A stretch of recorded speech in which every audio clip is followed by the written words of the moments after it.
Most people study the wrong way, wasting hours of their time for little success. But science has a better way. So here's how I study smarter, not harder. Now, a couple years ago, I would cram, reread notes, and highlight everything. But these methods weren't getting anywhere, and my grades showed that. Then, I found a couple research-backed methods that would help my studying and make it more efficient. So let's break down these 4 techniques. The first of these is active recall. This is where, instead of just rereading notes, you'll actively study, whether it be by quizzing yourself or teaching others. This helps in many ways, but the best of them is that it gets your brain used to actually recalling that information, and is proven to help build your long-term memory. It also helps you identify areas that you might be lacking in that you could spend more time studying for, and I'll talk about that in a later video.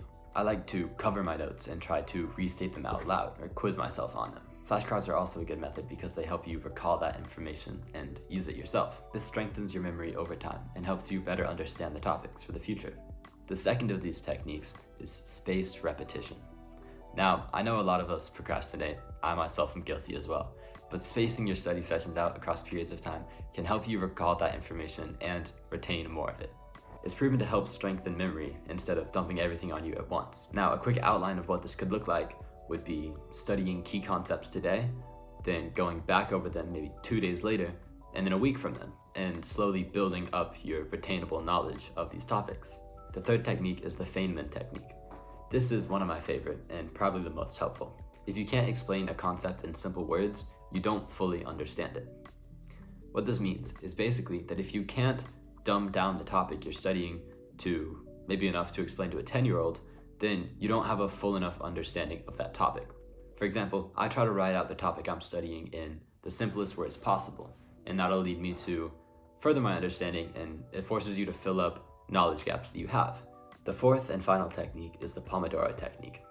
This is where you break up your study periods into 25-minute blocks of hard work and studying, and then a 5-minute break block.